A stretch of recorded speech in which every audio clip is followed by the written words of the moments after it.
আমি রিমা। আমার ছোটোবেলা থেকে জন্ম, বেড়ে ওঠা সব কিছুই ঢাকা বাড্ডাতে। আমি ছোটোবেলা থেকে এমনভাবে বড় হয়েছি যে সারাক্ষণ পেরেশানির মধ্যে আমার ফ্যামিলিতে এত পরিমাণে অশান্তি ছিল, এরকম একটা পরিবেশে আমি বেড়ে উঠছি বা বড় হয়েছি যে আমার বাবা সারাক্ষণ আমার মাকে মারধর করতো, মানে কথায় কথায় মারধর করতো। তো ঘরের পরিবেশ খুব খারাপ ছিল, মানে সব কিছু মিলেমিশে খুব ট্রমার মধ্যে আমার ছোটোবেলাটা কাটে। তো যতদিন পর্যন্ত বুঝতাম না ততদিনের কথা তো মনে নাই, তবে জ্ঞান হয়েছে পর থেকেই। আমার বাবারা ছিল 5 ভাই 3 বোন। তো আমার বাবা হচ্ছে মেঝো। আমার বাবা খুব ছোটোবেলায় সেই ভোলা থেকে ঢাকায় চলে আসে। আসার পরে এখানে সে খুব কষ্ট করে বড় হয়, তারপরে সে কাজ টাজ করে, ভালো একটা মানে এক জায়গায় থাকতে থাকতে সে খুব ভালোভাবে ঢাকার শহর মোটামুটি চিনে টাকা পয়সা কামাই করে। আস্তে আস্তে সে তার পরিবারের জন্য করতে থাকে, যেমন তার বোন জামাইকে সে দেশের বাইরে পাঠায়, তারপরে তার ছোট ভাইদেরকে দেশের বাইরে পাঠায়, সবার জন্য চাকরির ব্যবস্থা করে।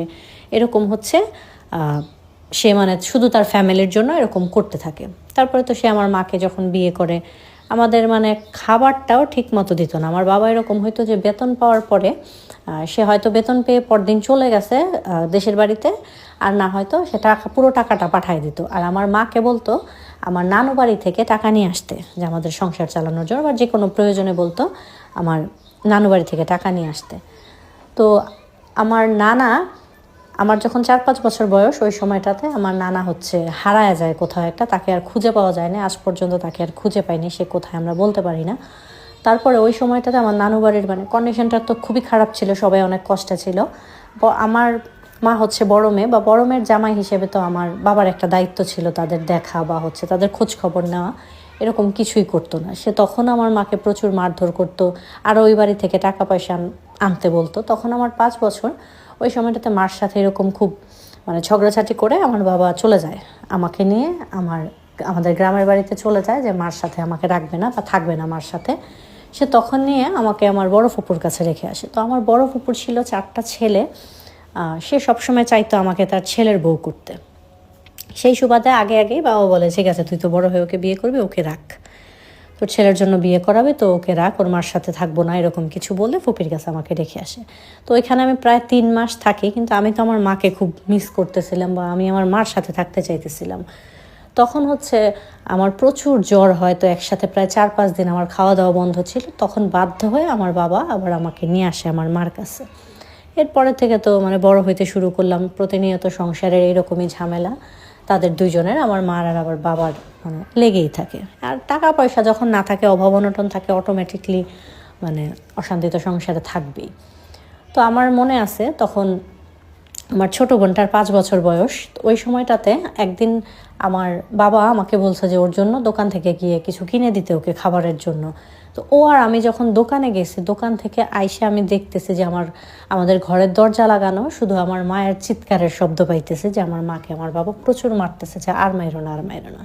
তো এগুলো দেখতে দেখতে আসলে বড় হয়েছে, ঘুমের মধ্যে এগুলো দেখতাম, স্বপ্নে প্রচুর ট্রমাটাইজ ছিলাম ছোটোবেলাটায়। যাই হোক, তো এভাবে তো ছোটোবেলা কেটে গেল। তারপরে ক্লাস 8-এ উঠলাম, মানে এমন একটা পরিস্থিতি হয়েছে যে পড়াশোনাও বন্ধ হয়ে যায় অবস্থা। খাবারই ঠিক মতো দিতে পারে না বাবা, তার মধ্যে পড়াশোনার খরচ দিবে কোত্থেকে। তো যাই হোক, তা আমার একটা ব্যাপার ছিল যে আমি আমার যত কিছুই হোক আমি পড়াশোনা বন্ধ করব না। আর আমার খুব স্বপ্ন ছিল ছোটোবেলা থেকে যে পড়াশোনা করে আমি ডাক্তার হব। থাকে না এরকম, তো ছোটোবেলাতে আমরা কত কিছুই ভাবি, বড় হয়ে না বোঝা যায় জীবনটা কত কষ্টের। যাই হোক, তারপরে যখন ক্লাস 8-এ পড়ি তখন কি করব, তখন হচ্ছে খুঁজে খুঁজে ছোট ছোট বাচ্চাদের পড়ানো শুরু করলাম স্কুলের টাইমটা শেষ হওয়ার পরে, যাতে আমি অন্ততপক্ষে আমার বই খাতা কলম কিনতে পারি বা বেতনটা দিতে পারি স্কুলের, এরকম। তো যাই হোক, তারপরে এরকম চলতে থাকলো, টিউশন করাইলাম, পড়লাম। তো আমার লাইফে মানে এর আগে আমার জন্য কখনো একটা টিচারও দেওয়া হয়নি। তো জেএসসি পরীক্ষার কথা শুনে তখন আমাকে একটা টিচার দেওয়া হইলো ক্লাস 8-এ ওঠার পরে শেষের দিকে। তারপরে জেএসসি পরীক্ষা দিলাম, 9-এ উঠলাম। 9-এ ওঠার পরে সায়েন্স নিলাম। তবে আমাদের এলাকাতে ছিল যে কোনো সায়েন্সের কোচিং ছিল না। তো কিছু ছেলেরা হচ্ছে একটা নতুন কোচিং খোলে, সেখানে আমি ভর্তি হইলাম সায়েন্সে। তো তখন ওই ছেলেগুলা ছিল মানে ঢাকা ইউনিভার্সিটিতে পড়তো, জগন্নাথে পড়তো কেউ, তাদের ছিল কোচিং সেন্টারটা। তো এখানে 10 জনের জন্য একটা ডিসকাউন্ট ছিল, প্রথম 10 জন যারা ভর্তি হবে তাদের জন্য একটা ডিসকাউন্ট ছিল। তো আমি হচ্ছে ওইখানে ভর্তি হই। ভর্তি হওয়ার পরে ওইখানে একটা বড় ভাইয়া ছিল, সে আমাকে খুব অ্যাটেনশন দিত। সে হচ্ছে আমাকে এসে বাসায় আগায় দিয়ে যাইতো, পেছন পেছন আসতো প্রত্যেক দিন। তারপরে থাকে না মানুষের তাকানোতে, বিহেভিয়ারে বোঝা যায় যে সে আমাকে পছন্দ করে। তো আমার কাছে সবসময় মনে হয়তো সে হয়তো আমাকে পছন্দ করে। তো আমি তো মানে ছোট মানুষ ছিলাম, 3,000 বয়সে যা হয় আর কি, তাকে দেখে আবেগের বশে তাকে আমি মনে মনে খুব পছন্দ করতে থাকি। বাট সে কখনো আমাকে প্রপোজও করে নাই, বা সে কখনো হচ্ছে যে আমাকে এইরকম চোখে দেখে বা কোনো কিছু, সে কিছু বলে না। এটা আমার পক্ষ থেকে একতরফা ছিল। বাট তার যে বিহেভিয়ারে আমি বুঝতাম যে সে আমাকে পছন্দ করে, এরকম আমার মনে হইতো, জানি না বাকিটা। তারপরে এভাবে চলতে থাকলে এসএসসি পরীক্ষা দিলাম। তো এসএসসিতে রেজাল্ট তেমন একটা ভালো হইলো না, কারণ হচ্ছে কি তখন তো মাথায় প্রেম প্রীতি ঘুরতেছে, তখন আর পড়াশোনায় তো মন একদম নাই। এরপরে ইন্টারে ভর্তি হইলাম। ইন্টারে ভর্তি হওয়ার পরে তখন দেখলাম যে তার কোনো মানে রেসপন্স নাই। সে আমাকে প্রায় 3 বছর হয়ে যাচ্ছে, সে আমাকে এখন অবধি প্রপোজ করে না। বাট সে আমার সাথে খুব ভালো কথা বলে, খুব সুন্দর করে। তো তার কেয়ারিং দেখে আমি মনে করতাম সে হয়তো আমাকে পছন্দ করে। তারপরে গিয়ে আমি আমার এক বান্ধবীর মাধ্যমে তাকে প্রপোজ করলাম। তখন সে আমাকে হচ্ছে বলে যে তার গার্লফ্রেন্ড আছে, সে আমাকে না করে দিল। তো তখন মনটা একদম ভেঙে গেল। এর মাঝে তো ফ্যামিলির অবস্থা একদমই ভালো না। তারপরে বাবা মায়ের এই মারধর, ঝগড়াঝাঁটি, অশান্তি এগুলো চলছে, পাশাপাশি হচ্ছে আমার জীবনও চলতেছে। তারপরে তো আমি খুবই মানে দুঃখে কষ্টে কান্নাকাটি করা, রাত ভর্তি করে কান্না করতাম যে সে তো আমাকে বুঝাইছে সে আমাকে পছন্দ করে, তো এখন কেন পছন্দ করে না, এগুলো বলে। এরপর একটা সময় নিজেকে বুঝাইলাম যে ঠিক আছে, পছন্দ না করলে তো আর জোর করে তো আর কিছু করা যাবে না। তারপরে এইচএসসি পরীক্ষা দিলাম। এইচএসসি পরীক্ষা দেওয়ার পরে আমি এইচএসসি পরীক্ষায় জিপিএ 5 পাইলাম। তো আমি যেহেতু বলছি যে আমার ডাক্তার হওয়ার খুব স্বপ্ন ছিল, তো আমি মানে তত কিছু বুঝতাম না বা জানতাম না যে মেডিকেলে অনেক টাকা পয়সা লাগবে ভর্তি হইতে বা কোনো কিছু, এরকম এত জ্ঞান ছিল না ওই সময়টাতে। আমি হচ্ছে মেডিকেলের জন্য প্রিপারেশান নিতে থাকি। তারপরে আমি মেডিকেলে পরীক্ষা দিই এবং টিকেও যাই।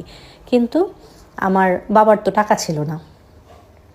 তখন হচ্ছে আমিও বাবাকে মানে এত টাকা লাগবে শোনার পরে আমিও বাবাকে বলার সাহস পাই নাই, বা বাবার কাছে কিছুই ছিল না ততদিনে। আমাদের গ্রামের সব মানে তাদের যেই আমার ফুপুরা চাচারা, তাদেরকে করতে করতে আমার বাবা ঋণ টিন করে একদম ভরে ফেলছে। তার মধ্যে আবার হচ্ছে একটা জমি কিনছে আমার বাবা, সেখানে স্বর্ণগয়না যতটুকু ছিল মার সেগুলোও বিক্রি করছে। মানে খুবই খারাপ অবস্থা ওই সময়টাতে। আমার বলার কোনো রাস্তা নাই যে আমি হচ্ছে মেডিকেলে ভর্তি হব। তারপরে তো অনেক দিন এরকম বসে রইলাম, চিন্তা ভাবনা করলাম। পরে চিন্তা করে দেখলাম যে মেডিকেলের পেছনে ছুটলে তো আমার পড়াশোনাটাই হবে না, তার চেয়ে ভালো আমি অনার্সে ভর্তি হই। তারপরে অনার্সে ভর্তি হইলাম, পড়াশোনা করতে থাকলাম। আচ্ছা, এখানে একটু বলি, আমার ইউটিউবে কিন্তু নতুন গল্প যাচ্ছে। তো তোমরা হচ্ছে একটা নতুন উপন্যাস পোস্ট করা হয়েছে কালকে। এতদিন পোস্ট হচ্ছিল না, এই জন্য দিতে পারি নাই। তো তোমরা যারা হচ্ছে উপন্যাস শুনতে ইচ্ছুক, বা তোমরা গিয়ে গল্পটা একটু শুনে আমাকে জানাবা, হ্যাঁ, যে আমি কি উপন্যাস বইয়ের ভাষায় পড়বো নাকি আমি আমার মতো করে উপন্যাসটা বলবো, সেটা একটু ইউটিউবে গিয়ে ভিডিওটা দেখে একটু কমেন্ট করবা। কমেন্ট বক্সে তো ইউটিউবের লিঙ্কটা দেওয়া থাকবে, যারা নতুন তারা সাবস্ক্রাইব করে গিয়ে দেখে আসতে পারো। তো চলো গল্পটা কন্টিনিউ করি। তো আমি যখন অনার্সে ভর্তি হইলাম, তারপরে যেহেতু আমার পড়াশোনার খরচটা আমাকে বহন করতে হবে, আমি একটা কোচিং সেন্টারে একটা জব নিলাম। পাশাপাশি হচ্ছে আমি কিছু টিউশন করাইতাম। সব কিছু মিলেমিশে আমার হাত খরচ, মানে আমার খরচের টাকা দিয়ে আমিই চলতাম। সব কিছু আমার টাকায় আমি করতাম, আমার বাবা মার কাছে আমার চাইতে হতো না। তো এমন একটা অবস্থা ছিল আমাদের ফ্যামিলিতে যে আমি যে হচ্ছে আমাদের একটা রুম ছিল, ওইখানে যে আমি থাকবো বাবা মায়ের সাথে সেই জায়গাটা পর্যন্ত ছিল না। তো পাশে আমাদের নানুদের বাসা ছিল, নানুদের বাসায় 2টা রুম ছিল। তো আমি হচ্ছে রাতে গিয়ে ওখানে একটু ঘুমাইতাম, সেটার জন্য অনেক কথা শুনতে হইতো আমার খালামণিদের কাছে। আর আমার মায়ের একটা মানে মেন একটা প্রবলেম ছিল, সে হচ্ছে যখন বাবা তাকে মারতো তখন সে আমাকে খুব অভিশাপ দিত। বলতো যে তোর যদি, আমার বাবাকে বলতো যে তুই পরের মেয়েকে এরকম মারিস, তোর মেয়েকেও এরকম মারবে তার জামাই, এরকম বলতো। এগুলো তো আমি খুব কষ্ট পাইতাম। আবার মাকে যে বাবা মারধর করে এজন্য হচ্ছে খালারাও আমাকে অনেক কথা শোনাইতো। বাট না তো আমার কোনো যাওয়ার জায়গা ছিল, আমি কি করব এখন। তখন আমি সব শুনতাম আর কান্না করতাম, আর আল্লাহকে শুধু বলতাম যে আল্লাহ তুমি হচ্ছে এগুলা থেকে মুক্তি দাও, আমাকে একটা শান্তির ব্যবস্থা করো, এরকম সব সময় বলতাম। তো যাই হোক, এভাবে চলতে থাকলো পড়াশোনা, কোনো রকমে চলতেছে। আর কাজ করতেছি, তো আমি প্রচুর ক্লান্ত থাকতাম। আমার এমন, তো আমি যেহেতু বাইরে যাই, একটা কোচিং সেন্টারে পড়াই, তারপরে টিউশন করাইতে যাই, আমার একটু ভালো পরিবেশের মানে ভালো একটা কাপড়ের প্রয়োজন হয়, ভালো একটা বোরখার প্রয়োজন হয়। সেটার জন্য আমি যদি 2-1টা বোরখা কিনতাম, সেটা নিয়েও আমার আম্মু মানে খুব ঝগড়াঝাটি অশান্তি করতো যে কেন কিনলাম, কিন্তু আমার তো বাইরে এগুলোর প্রয়োজন ছিল, নিজের টাকায় কিনতাম, সেটাতেও সমস্যা থাকতো, মানে খুবই পেরেশানির মধ্যে জীবন কাটতেছিল। তো এর মাঝে হচ্ছে আমার বাবা যে আমার চাচাদের ফুপুদের জন্য এত এত করছে, সেখানে কিন্তু তাদের কিন্তু এখন ফাইন্যান্সিয়াল অবস্থা খুবই ভালো, কিন্তু তারা কিন্তু আর আমার বাবাকে মানে ওইরকমভাবে কিছু করে না। তো আমার যে বড় ফুপুর ছেলে ছিল, আমার ফুপুর ছেলের সাথে আমাকে বিয়ে দিবে এরকম একটা বলছে সব সময়। তো একবার গ্রামে হচ্ছে, আমি যখন অনার্স সেকেন্ড ইয়ারে পড়ি, ওই সময়টাতে আমাদের গ্রামে বিয়ের হচ্ছে আমার এক ফুপাতো বোনের বিয়ে ঠিক হয়। তো বিয়ের জন্য আমরা গ্রামে যাই বিয়ে খেতে। ওই সময়টাতে যাওয়ার পরে যে আমার ফুপুর যে 3 নাম্বার ছেলে, তার জন্য আমার বিয়ের কথা বলে। তো আমি প্রথমে তো তেমন একটা রাজি ছিলাম না। তারপরে আমার যে গ্রামের চাচিরা ছিল, তারা আমাকে খুব বোঝায় যে সে দেশের বাইরে থাকে, তোর বাবার অনেক ভালো হবে। তো আমিও বলি যে ঠিক আছে, বাবা মার যেটাতে ভালো হবে সেটাতে আমার ভালো, যদি তারা ভালো থাকে আমি এখানে বিয়ে করলে। বা আমারও কিন্তু একটা জিনিস ছিল যে আমি আমার ফ্যামিলির কাছ থেকে দূরে সরতে চাইতাম, আমি চাইতাম না যে তাদের সাথে থাকতে, আমার আর ভালো লাগতেছিল না।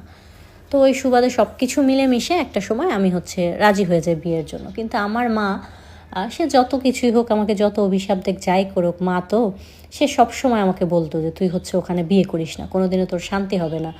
তো একটা সময় মার কথা শুনতে শুনতে আবার সব কিছু মিলেমিশে আমিও রাজি হয়ে যাই, না ঠিক আছে আমি আর বিয়েটা করব না। পরে আমি প্রথম দিকে রাজি হয়ে যাই, বিয়ে হয়ে যাবে সব কিছু ঠিকঠাক, বাট আমার মায়ের কথায় আমি পরবর্তীতে আর আমার ফুফাতো ভাইকে বিয়েটা করি না। পরে আবার আমি হচ্ছে ঢাকায় চলে আসি।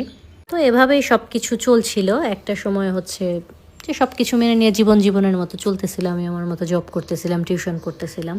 তো এর মাঝে আমার ফোনে আমার ভার্সিটির একটা ফ্রেন্ড আছে, ওর সাথে মিউচুয়াল একটা আইডি থেকে রিকোয়েস্ট আসে, ফাহিম আইডিটা ছেলেটার নাম ছিল। তো তখন হচ্ছে আমি তো প্রথমে মানে অ্যাকসেপ্ট করি না, কারণ আমার সেই ইন্টার থেকেই ফোন ছিল, ফেসবুক ইউজ করি, বাট আমি কখনো হচ্ছে আননোন কারোর সাথে কথা বলা, আমি এমনি তো একটু চুপচাপ সবার সাথে মিশতে পারি না, অন্যরকম, যার কারণে হচ্ছে আমি মানে অ্যাকসেপ্ট করি না, বা কখনোই কারোর সাথে আমার ওরকমভাবে কথা বলা হয় না। তো মিউচুয়াল দেখে আমি হচ্ছে আমার ফ্রেন্ডটাকে জিজ্ঞেস করলাম যে এমন এমন চিনিস তুই ওকে? তখন আমার ফ্রেন্ড আমাকে বললো যে হ্যাঁ আমি হচ্ছে চিনি, ও আমার ফ্রেন্ড, খুব ভালো, অ্যাকসেপ্ট কর, ওর সাথে কথাবার্তা বল। তো ঠিক আছে, আমি হচ্ছে অ্যাকসেপ্ট করলাম। তবে আমাদের তেমন বেশি কোনো কথাবার্তা হতো না, জাস্ট হাই হ্যালো, কেমন আছেন, ভালো আছেন, এতটুকুই।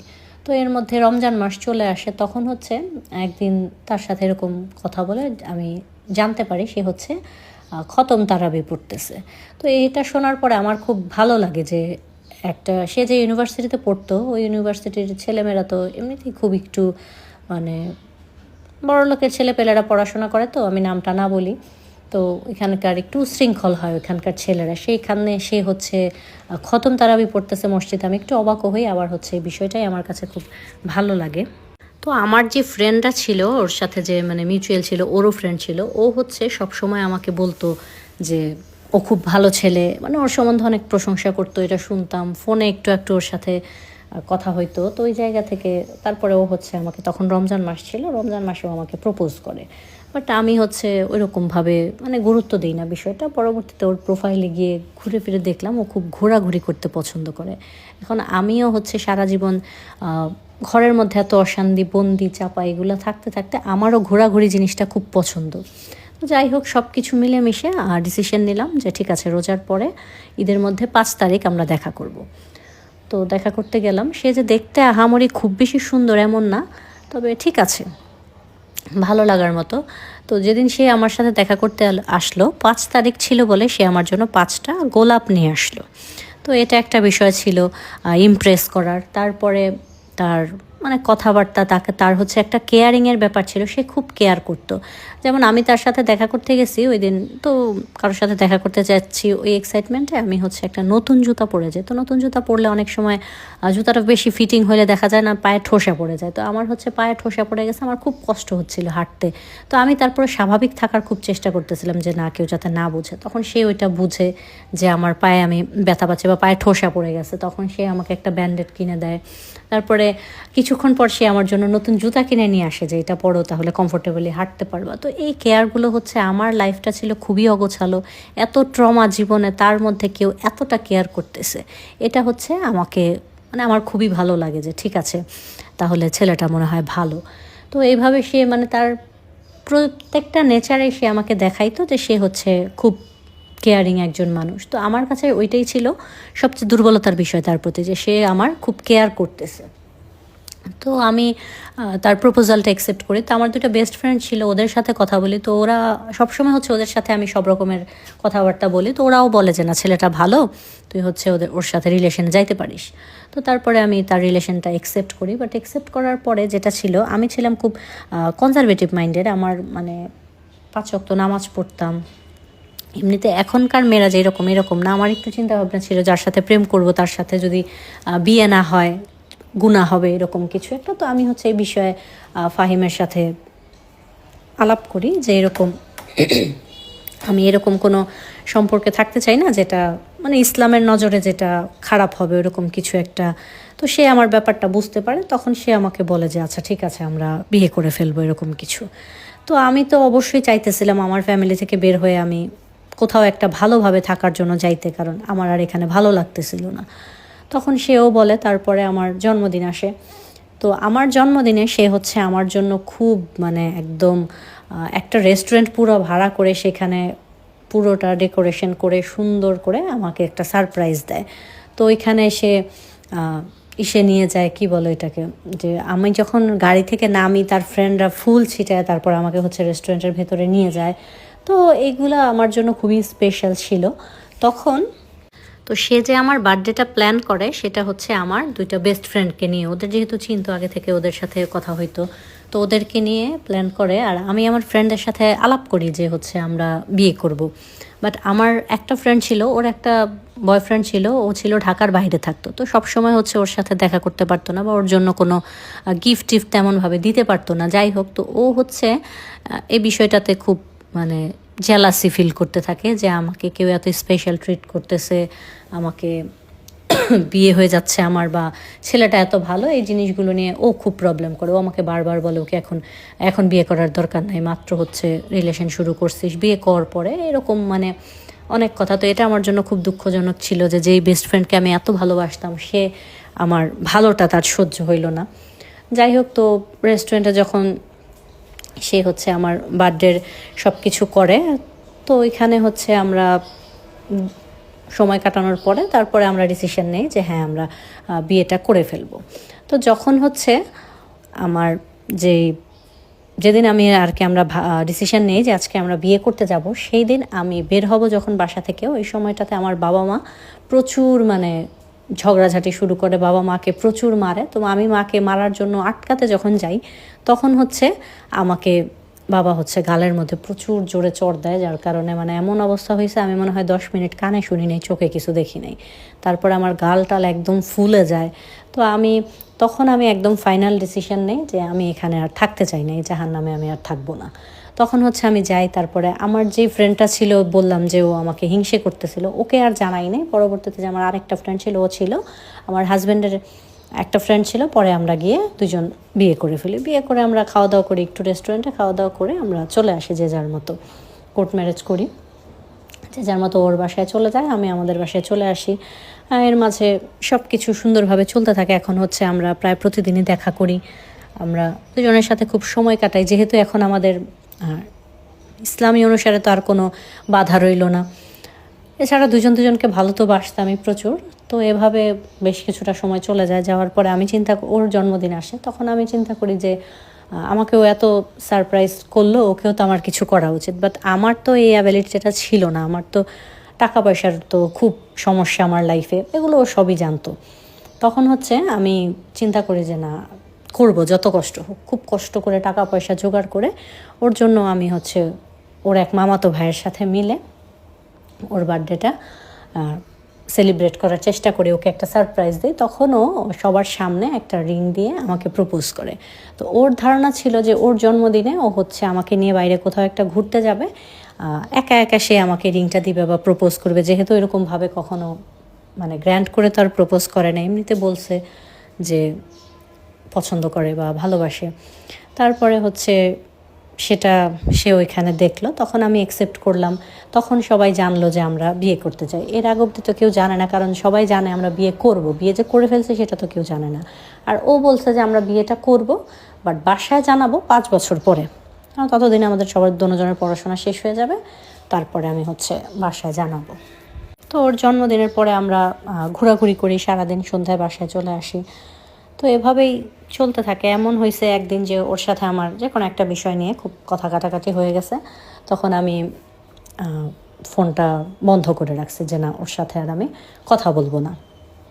তখন হচ্ছে ও হচ্ছে আমার যে ছোটো বোন, মানে আমার যেই মেঝো বোন, ও আমাদের সম্পর্কে জানে। ওকে আমি ফোনে ছবি দেখাইছি যে আমাদের রিলেশন আছে, বিয়ে হয়ে গেছে এরকম না, যে ওর সাথে আমার সম্পর্ক বা ও আমাকে পছন্দ করে, এরকম জানে আমার ছোটো বোন।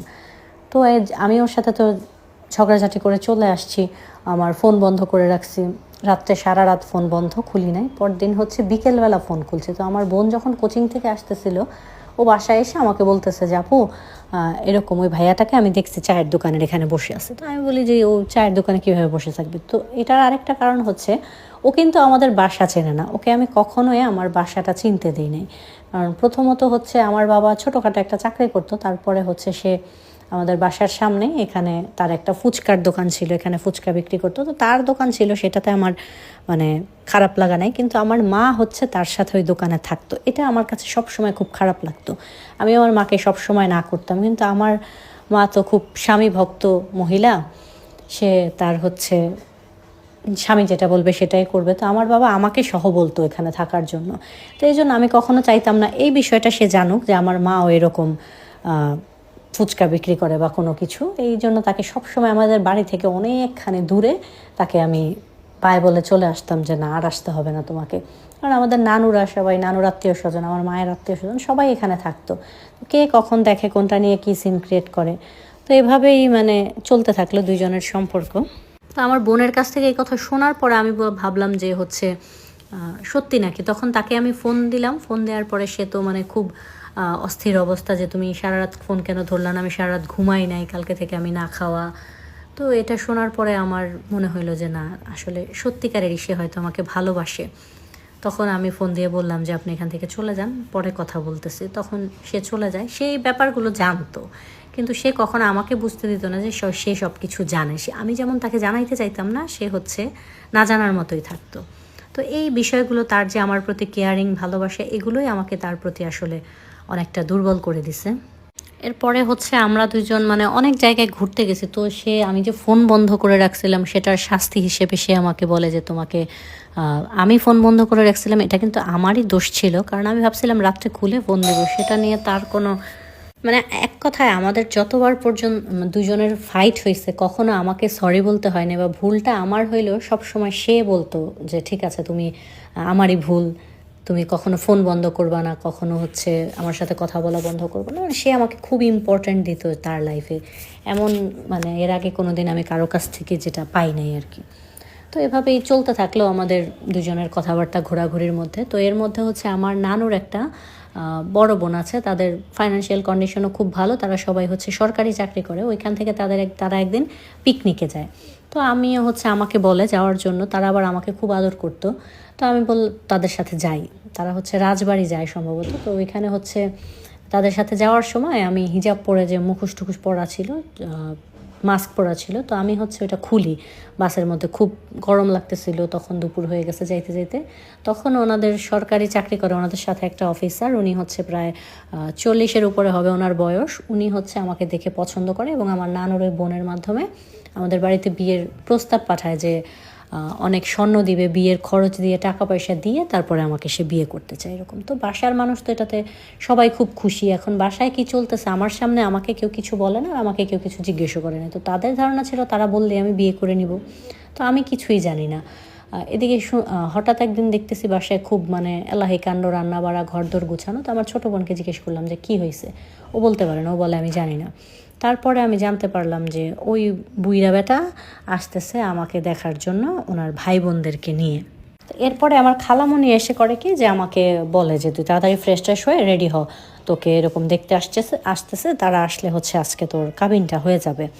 তো আমি বললাম কথা নেই বলা নেই, কে কার সাথে কী কাবিন হইতেছে। তখন সে আমাকে সব কিছু বললো। আমার তো মাথায় আকাশ ভেঙে পড়লো। এখন আমি হচ্ছে কিভাবে বলবো তাকে। তো খুব চিন্তা ভাবনা করতেছিলাম যে কি করব কি না করব, বা আমার হাজব্যান্ডকে কি ফোন দিয়ে জিজ্ঞেস করব কি না। এত কিছু চিন্তা করার সময় ওই মুহূর্তটাতে ছিল না। তখন হচ্ছে আমি আমার খালামণিকে আমার হাতে রিংটা দেখাই আর বলে দিই যে আমি বিয়ে করে ফেলছি। এটা শোনার পর সে মানে আমি কাকে বিয়ে করছি, কী করছে না করছে সব বাদ দিয়ে গিয়ে সবাইকে বলে দেয় যে ও বিয়ে করে ফেলছে। তখন সবাই এসে তো সব কিছু জিজ্ঞেস করে। তো নানুর যে বোন ছিল সে শিক্ষিত, খুবই মানে ভদ্র এবং সব খুব বুঝদার ছিল। তো সে আমার কাছে ডিটেলসে জানতে চায়, ছেলের আমি সব কিছু বলি। তখন হচ্ছে তারা বলে যে না ঠিক আছে। তখন আমি হচ্ছে আমার হাজব্যান্ডকে ব্যাপারটা তো জানাই যে আমি বাসায় সবাইকে সব কিছু বলে দিছি, এখন তুমি কি করবা। এরপরে আমার যে বাবা তখন বাসায় ছিল না, তো বাবাকে তো বিষয়টা জানাতে হবে। এখন অন্য সবাই মেনে নিলেও সে তো সহজে মানবে না, এটা সবাই জানতো। তো তখন হচ্ছে সবাই মিলে ডিসিশন নেয় যে ঠিক আছে তাহলে ওর বাবা আসলে যে নানুর যে বোন উনি হচ্ছে বলবে বাবাকে, আর যেই লোক আমাকে আর কি দেখতে আসতেছিল তাদেরকে ফোন করে আর কি বলে দেওয়া হয় যে একটা সমস্যা আজকে আসবে না বা বিয়েটা হবে না, এরকম কিছু একটা বলে দেয়। তো তারা আর আসে না। পরবর্তীতে বাবা যখন আসে তখন হচ্ছে নানুর বোন বাবাকে বলে সব কিছু বলার পরে মানে আমার বাবা জাস্ট শোনে যে আমি বিয়ে করে ফেলছি। এরপরে আর কোনো কথা শোনার বা মানে বলার সুযোগ না দিয়ে আমাকে এসে ইচ্ছা মতো মারে।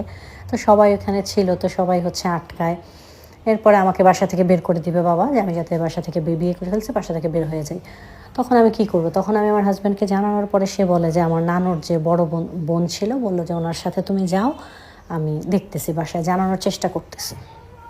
বাট সেও ছিল কোনো চাকরি বাকরি করে না, তাদের ফাইন্যান্সিয়াল কন্ডিশন খুবই ভালো, তাদের পারিবারিক অবস্থান খুব ভালো, কিন্তু সে তো কোনো চাকরি বাকরি করে না, এখনই বিয়ে করে ফেলবে। তো সে হচ্ছে তার দাদিকে প্রথমে আমার ছবি দেখায় বলে যে এরকম এরকম আমি বিয়ে করে ফেলছি। তখন ওনার দাদি আমাকে দেখে খুব পছন্দ করে, তারপরে ওনার মাকে দেখায়, মাও পছন্দ করে। বাট বাবাকে কে বলবে? বাবাকে বলার সাহস না দাদির ছিল, না আমার হাজব্যান্ডের ছিল, না আমার শাশুড়ির ছিল। সবাই মিলে শুধু মানে সুযোগ খুঁজে বাবাকে বলবে বাট আর বলতে আর পারে না। তো ওই সময়টাতে আমার মাকে আমার বাবা মানে প্রচুর মারতো যে আমার মায়ের জন্য আমি এরকম একা একা বিয়ে করে ফেলছি, আমি এরকম খারাপ হয়ে গেছি। তো এদিকে মা বাবার অশান্তি, ওইদিকে আমি আরেকজনের বাড়িতে থাকতেছি, অপরদিকে আমার জামাই হচ্ছে বলতে পারতেছে না তার বাবাকে। তো একদিন হচ্ছে আমি প্রচুর রাগারাগি করে তাকে খুব প্রেশার দিই যে তোমার বলতেই হবে। তখন সে তার বাবাকে জানায় ব্যাপারটা। প্রথমে তো তার বাবা নাকি 2 দিন বাসায় কারোর সাথে কোনো কথা বলে নাই। 2 দিন পরে হচ্ছে তারা ডিসিশন নেয় যে ঠিক আছে, যেহেতু হয়ে গেছে এখন বউকে আনবে, বাট অনুষ্ঠান করে। তো আমাদের তো খুবই মানে আমার বাবার বাড়ির অবস্থা তো মানে খুবই খারাপ। তো আমাকে ওই নানুদের বাসা থেকে, তাদের বাসার পাশের যেই কমিউনিটি সেন্টার, ওখান থেকে হচ্ছে আমাকে অনুষ্ঠান করে তারপরে আমাকে আমার হাজব্যান্ডের সাথে আবার ওখানে বিয়ে দেওয়া হয়। তারপরে আমি আমার শ্বশুরবাড়িতে চলে আসি। শ্বশুরবাড়িতে আসার পরে তো মানে দেখলাম খুবই সব কিছু, সবাই খুব স্বাভাবিক, সবাই আমাকে খুবই আদর করে, এই বাড়িতে খুব ভালোবাসে।